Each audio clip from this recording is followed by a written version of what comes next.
Bonjour et bienvenue dans Le Monde Devant Soi, le rendez-vous géopolitique de Slate. Je suis Christophe Caron et je suis en compagnie de Jean-Marie Colombani, directeur de la publication de Slate. Bonjour Jean-Marie. Bonjour Christophe. Et d'Alain Frachon, éditorialiste au Monde et spécialiste des questions internationales. Salut Alain.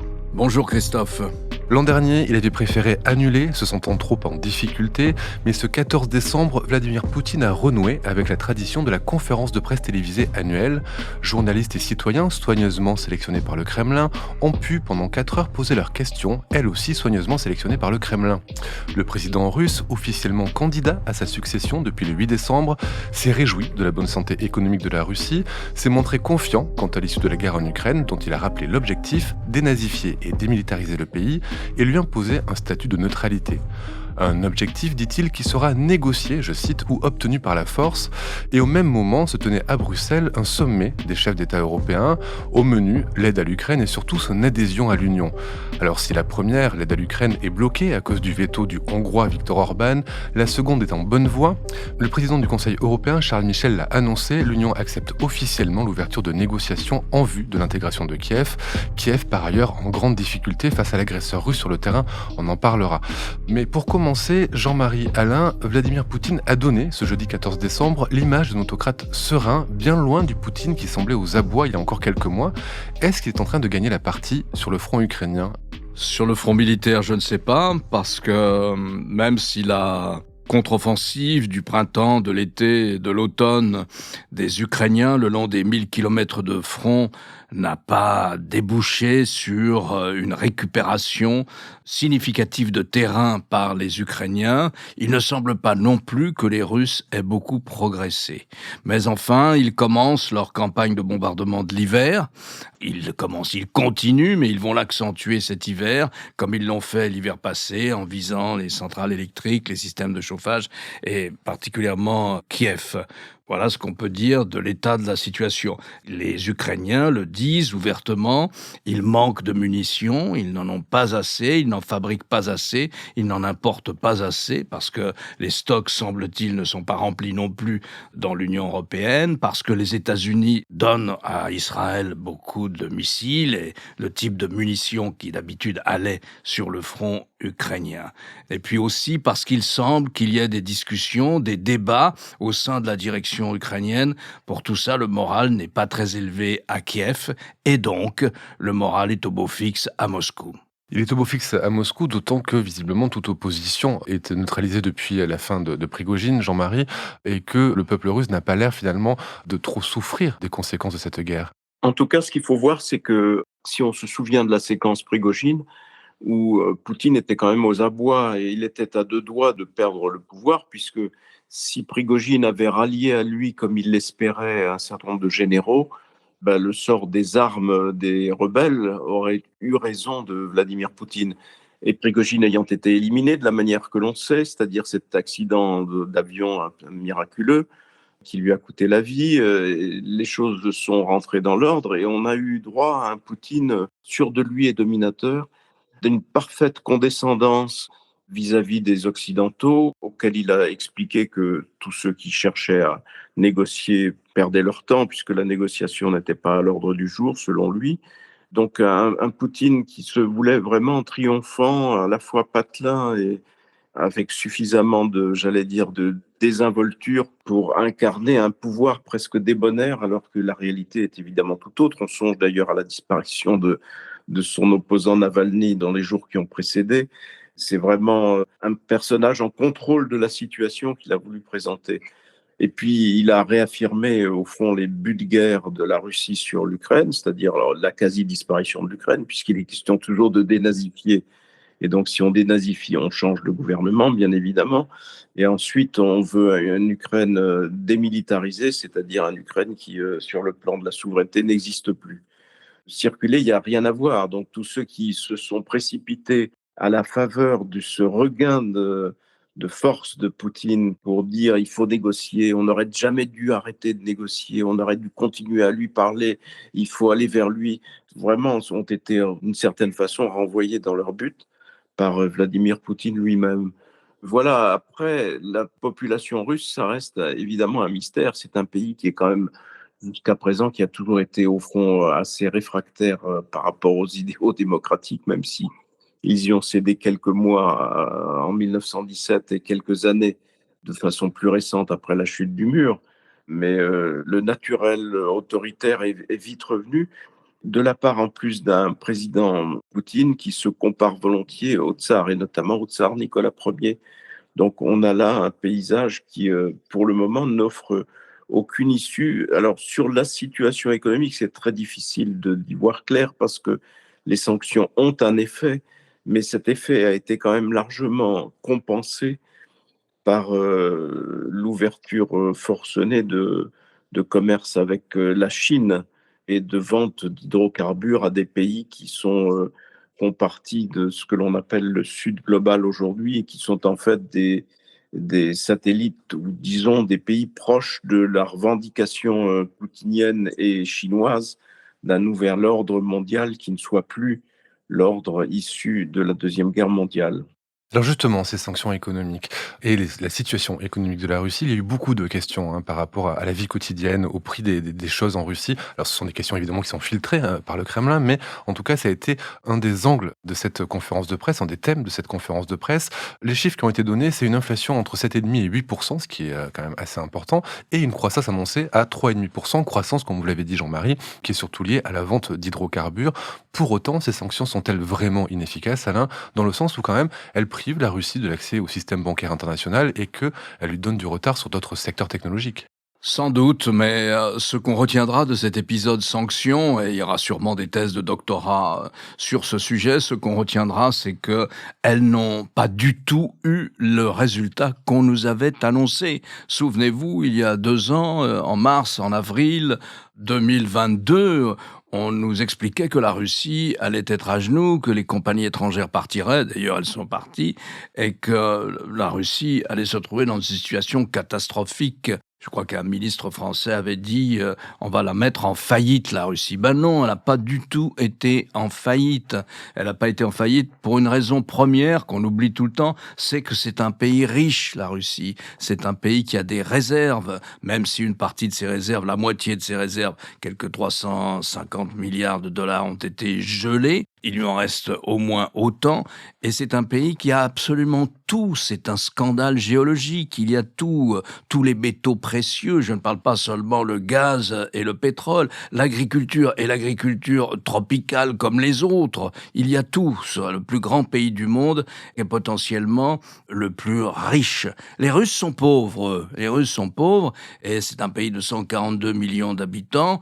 Il faut quand même le rappeler. C'est le plus grand pays du monde en surface, mais il n'y a que 142 millions d'habitants et une démographie catastrophique. C'est un pays qui vieillit extrêmement vite.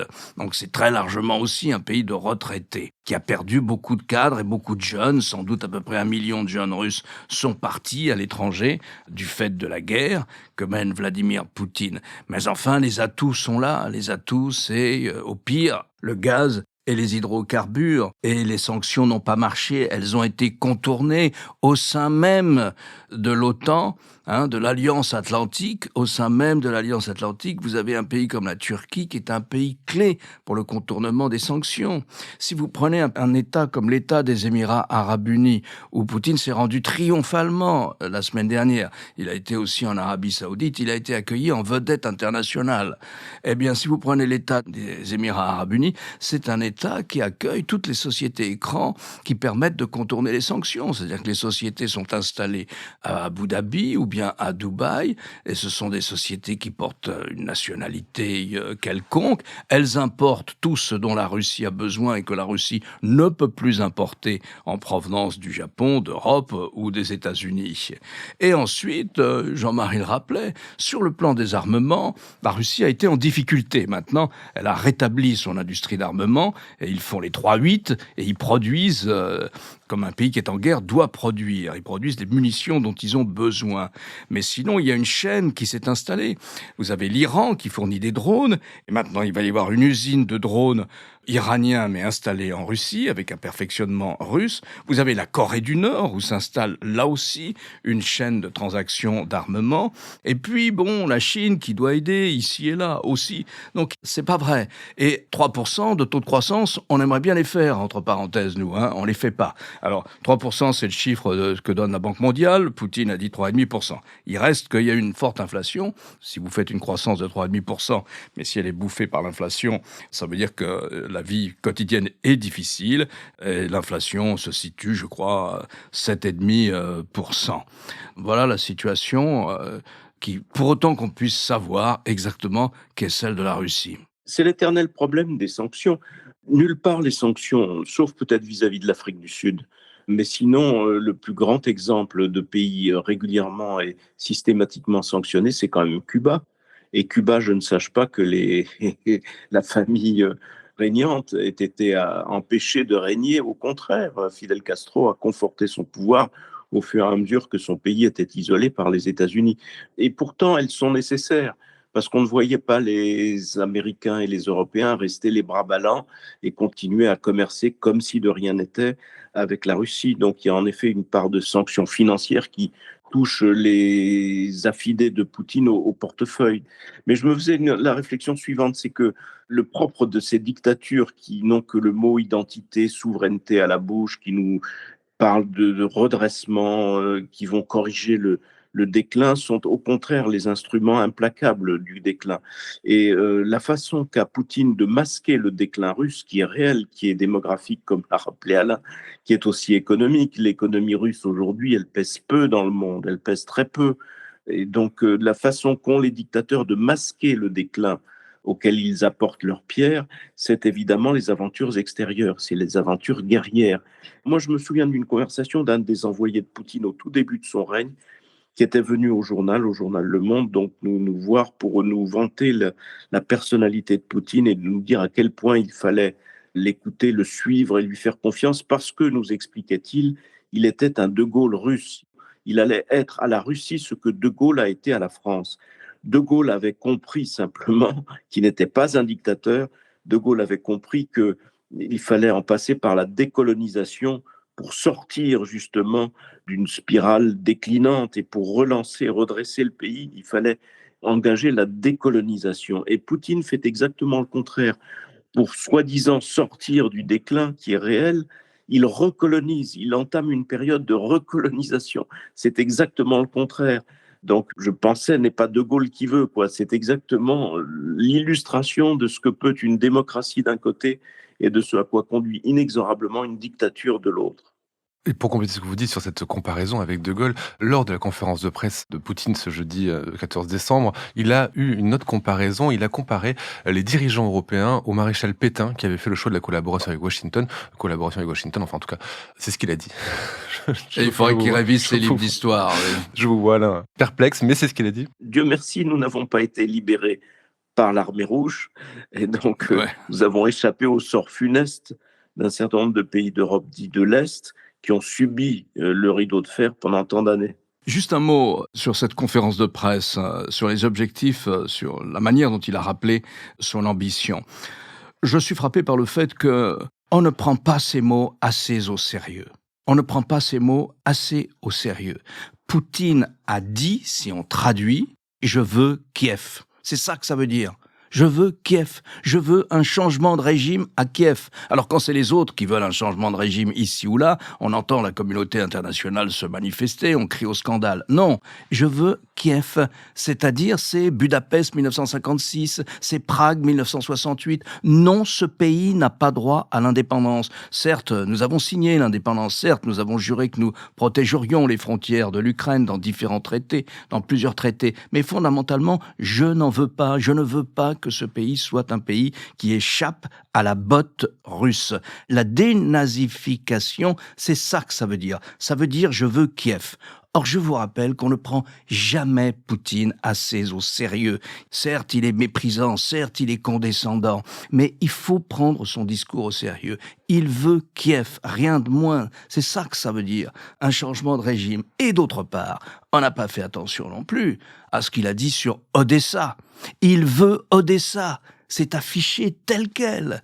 Et donc la guerre n'est pas finie. Et tous ceux, je veux dire les gentils, comme le rappelait Jean-Marie, les gentils souverainistes français notamment, qui disent mais il faut négocier avec Poutine. Mais Poutine les ridiculise. Il n'a aucunement envie de négocier. Il dit je gagnerai par la force ou par la négociation. C'est-à-dire que si les Ukrainiens se rendent, l'Ukraine est démantelée, je prends 20% de l'Ukraine et en plus ils sont à ma botte. C'est ce qu'il appelle négociation. C'est ce qu'il appelle la négociation, lui. Donc dans ces conditions, je rappelle une chose qu'il faut toujours avoir à l'esprit avec les dictateurs. Il faut les prendre au mot. Il veut Kiev et il veut Odessa. Et dans le même temps, pendant que Poutine déclare vouloir Kiev et Odessa, comme vous le soulignez Alain, l'Union européenne lance les négociations pour l'adhésion de l'Ukraine à l'Union, ce qui de fait empêchera l'Ukraine d'être neutre, ce qui de fait ne pourra pas permettre à la Russie de récupérer l'Ukraine dans le giron. Qu'est-ce qui va se passer du coup maintenant, Jean-Marie, avec d'un côté une Union européenne qui veut accueillir l'Ukraine et une Russie qui veut, elle, l'investir complètement et la mettre à genoux? De toute façon, le jeu de Poutine qui joue sur le temps long et qui joue sur, j'allais dire, à la fois l'immensité russe et la patience, il attend l'élection de Trump, tout bêtement. Il attend que Donald Trump revienne et Donald Trump revenant, ce sera une Europe en quelque sorte prise en étau entre l'hostilité russe qui cherche à obtenir le démantèlement de l'Union européenne et Donald Trump qui nous lâcherait en race campagne comme il l'a déjà fait une première fois et qui poserait évidemment des problèmes existentiels à l'Union européenne. Pour le moment, l'Europe tient bon. La façon dont elle a en effet engagé un processus de négociation pour l'entrée de l'Ukraine dans l'Union européenne est un geste très fort. C'est un geste en effet politiquement historique, même s'il a fallu contourner le chantage habituel de Viktor Orban qui, pour libérer les quelques 10 milliards d'euros qu'il attendait de l'Union européenne, s'est intelligemment, si j'ose dire, abstenu de voter au moment de la décision sur l'entrée de l'Ukraine dans l'Union européenne. Et a menacé aussi de bloquer l'aide européenne à l'Ukraine. Oui, il a maintenu son chantage en revanche sur l'aide financière, mais ça c'est une question de semaines, ce sera revoté dans quelques semaines, donc Orban ne peut pas bloquer le processus. Mais néanmoins, il nous montre et ça c'est l'autre calcul de Poutine, ce qu'une extrême droite au pouvoir ferait. C'est-à-dire une extrême droite au pouvoir, c'est pas seulement la démocratie illibérale qui est en marche, c'est-à-dire le recul et voire l'élimination de l'état de droit et la limitation de la démocratie au simple vote qui vous permet encore d'approuver le pouvoir en place, mais c'est aussi le ralliement aux thèses de Poutine et c'est aussi de tourner le dos à l'OTAN. Donc voilà, Poutine attend deux événements majeurs. D'une part, les arrivées progressives et successives des extrêmes droites en Europe au pouvoir, d'une part, et d'autre part, la réélection de Trump, c'est-à-dire l'arrivée ou le retour de l'extrême droite au pouvoir aux États-Unis. Je pense que c'est ça, fondamentalement, le fondement de sa patience et du fait qu'il attend apparemment goguenard que ces événements se produisent. Rappelons que l'immense majorité des gouvernements de l'Union ne sont pas d'extrême droite. On peut décompter deux dirigeants, c'est donc Viktor Orban, le dirigeant hongrois, et le populiste slovaque Robert Fico, qui lui aussi dans le camp de Poutine.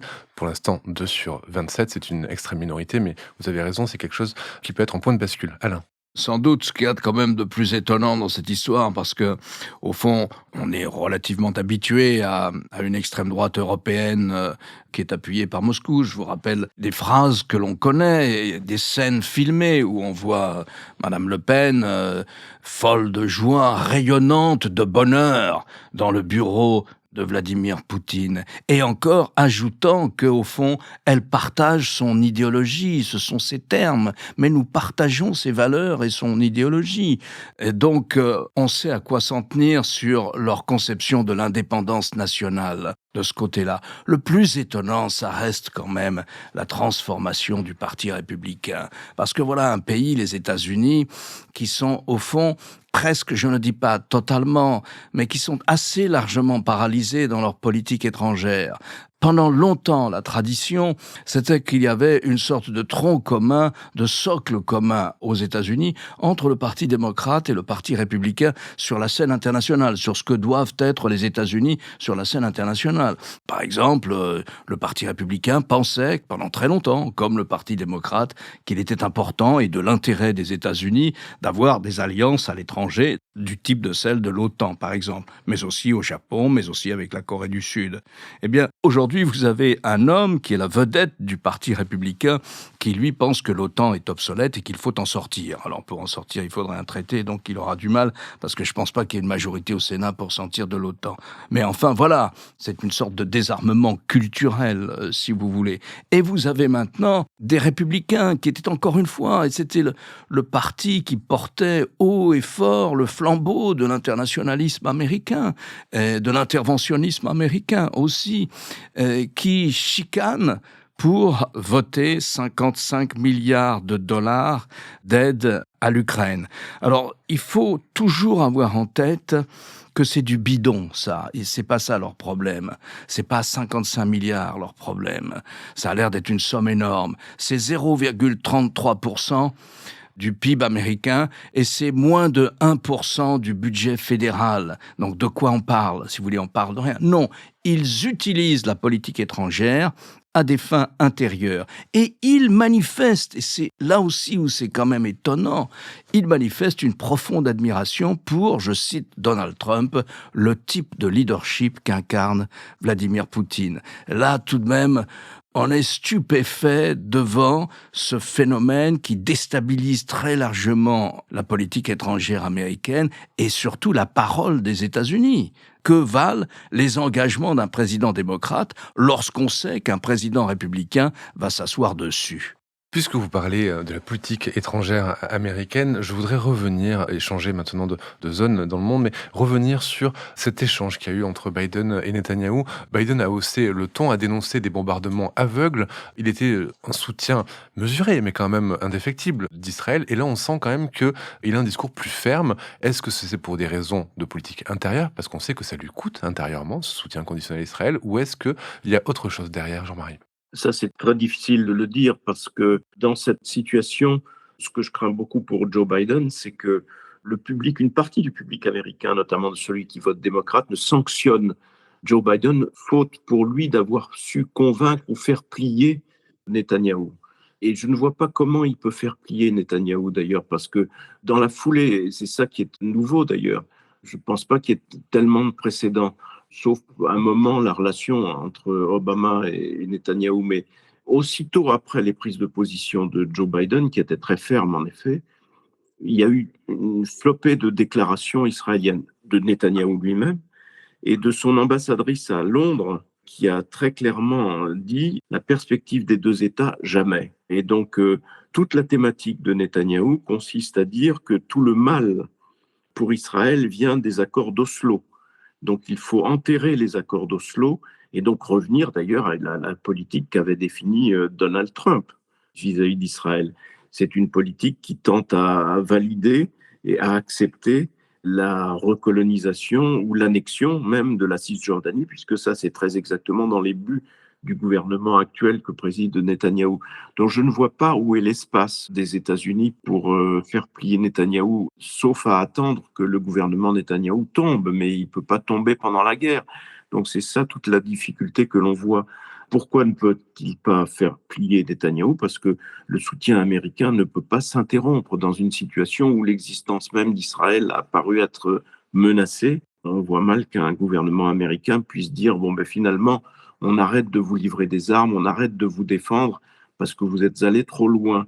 Et donc c'est là-dessus que confortablement joue Netanyahou pour continuer. Et à chaque fois qu'il y a une déclaration du président américain, vous observerez que dans les heures qui suivent, il y a une déclaration de Netanyahou qui le contredit et qui va au contraire dire « nous irons jusqu'au bout » quand on lui demande de lever le pied, ou bien quand on lui dit « mais la perspective politique qu'il faut ouvrir, c'est celle de deux États, parce que c'est la seule où il fait répondre par ses ambassadeurs et par ses ministres, les deux États, jamais ».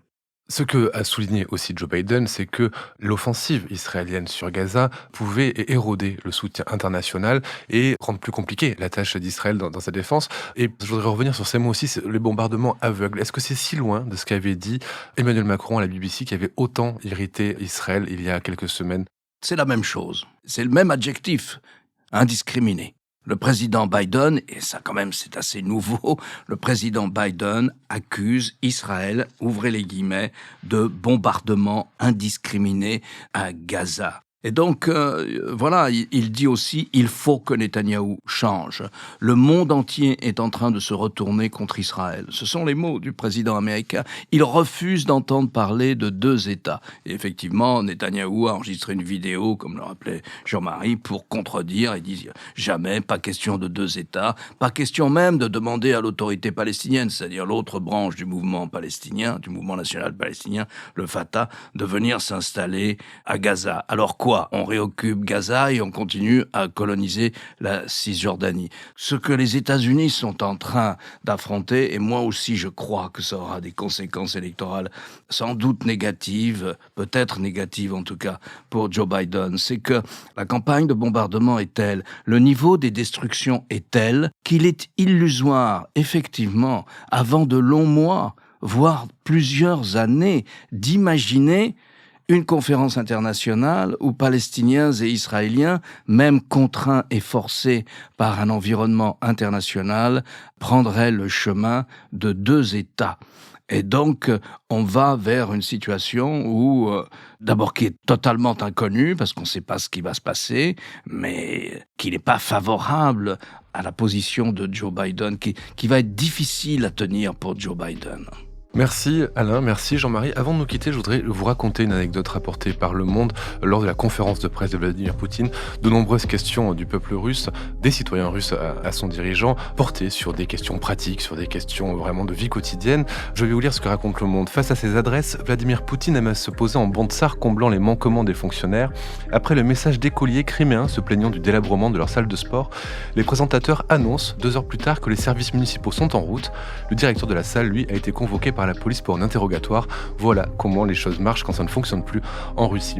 Alain, je rappelle votre chronique chaque jeudi dans Le Monde et sur lemonde.fr qui a pour thème cette semaine comment la réception que Vladimir Poutine a eue la semaine dernière dans l'État des Émirats Arabes Unis puis en Arabie Saoudite, 2 pays qui sont en principe défendus par les États-Unis, qui dépendent des États-Unis sur le plan stratégique. Jean-Marie, quant à vous, je rappelle votre participation à l'émission politique le jeudi aussi sur France 24. Merci messieurs et à la semaine prochaine. Au revoir Christophe. Au revoir Christophe.